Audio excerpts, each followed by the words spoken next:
तुलसी मैया ही मेरी माँ। गाँव में पृथ्वी सिंह नाम के एक जमींदार थे। पृथ्वी सिंह काफी पैसे वाले थे। उनकी दो बेटियां रचना और पुष्पा थीं। पुष्पा के जन्म के समय उनकी पत्नी का स्वर्गवास हो चुका था, इसलिए वे पुष्पा को ज्यादा प्यार नहीं करते थे। रचना को वे बहुत प्यार करते थे। रचना को भी इस बात का बहुत घमंड था।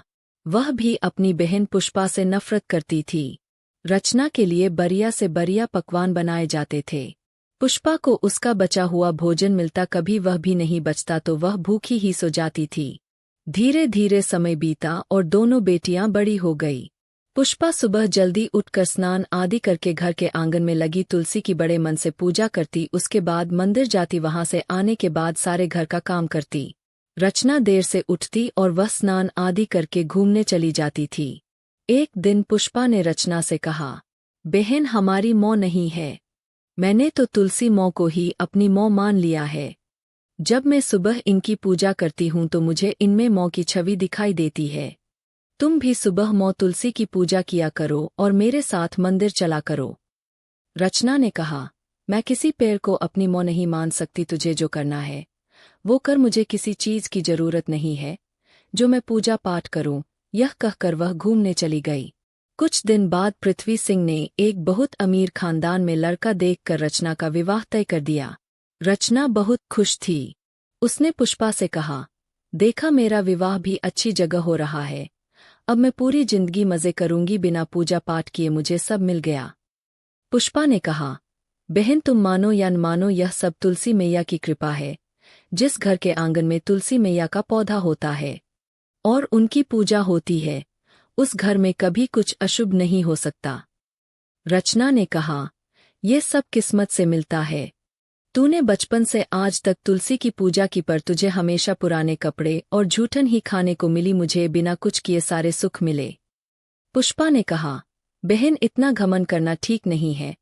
अब तुम इस घर से विदा होने वाली हो। एक बार तुलसी मैया का आशीर्वाद लेकर ही अपनी ससुराल जाना, वहां भी तुम्हें कोई कष्ट नहीं होगा।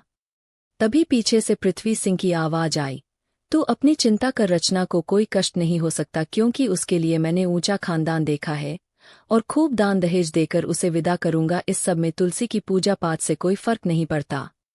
तब पुष्पा ने कहा, पिताजी भगवान की मर्जी के बिना तो एक पत्ता भी नहीं हिल सकता। यह सब भगवान की ही कृपा है। पृथ्वी सिंह ने गुस्से में कहा, ठीक है, मैं तेरा विवाह किसी गरीब घर में कर दूंगा, फिर देखता हूँ तेरी पूजा पाठ कैसे काम आती है। पृथ्वी सिंह ने रचना की शादी के बाद पुष्पा की शादी एक लकड़हारे से कर दी और उसे कुछ भी दान दहेज नहीं दिया। पुष्पा खुशी खुशी अपने पति के साथ उनकी छोटी सी झोपड़ी में रहने लगी। वहीं आंगन में तुलसी मैया का पौधा लगाकर उनकी पूजा करने लगी। कुछ दिन बाद बरसात का मौसम शुरू हो गया। ऐसे में लकड़ी काटने का काम नहीं मिल पा रहा था। पुष्पा के घर में काफी परेशानी होने लगी। एक दिन वह अपने पति के साथ मंदिर गई। वहां वे पूजा कर रहे थे, तभी उन्हें एक सेठ जी मिले। सेठ जी उन्हें जानते थे। उन्होंने कहा, तुम मेरे साथ चलो, मेरा लकड़ी का व्यापार है, जिसे संभालने वाला कोई नहीं, तुम मेरा व्यापार संभाल लो। पुष्पा के पति ने उनका व्यापार संभाल लिया। व्यापार में काफी मुनाफा होने लगा, जिससे पुष्पा व उसके पति के दिन बदल गए। उन्होंने काफी बड़ा मकान बना लिया। वे बहुत अमीर हो गए। एक दिन पुष्पा मंदिर से वापस आ रही थी तो उसने देखा एक पेड़ के नीचे रचना बैठी रो रही है। पुष्पा ने उसे चुप कराया और रोने का कारण पूछा तो रचना ने बताया, मेरे पति बहुत बीमार है, उनकी बीमारी में सारा पैसा खर्च हो गया है। हम गरीब हो गए, अब उनके इलाज के लिए भी मेरे पास पैसे नहीं है। उधर पिताजी का व्यापार भी बंद हो गया। मुझे अपनी करनी पर बहुत पछतावा हो रहा है। मैं जिंदगी भर तुलसी मैया को बुरा भला कहती रही, इसी कारण मेरा यह हाल हुआ है। और तुम्हारे जाने के बाद पिताजी ने आंगन में लगे तुलसी के पौधे की देखभाल नहीं की, जिससे वह सूख गया और उसके साथ ही घर की सुख समृद्धि भी चली गई। तब पुष्पा रचना को अपने घर ले गई, उसे काफी धन दिया। रचना ने उससे अपने पति का इलाज करवाया। कुछ दिन बाद पुष्पा अपने पिता के घर गई। पुष्पा के पति ने पृथ्वी सिंह के व्यापार में पैसा लगाकर उसे फिर से पहले जैसा कर दिया। पृथ्वी सिंह अपने किए पर बहुत पछता रहे थे।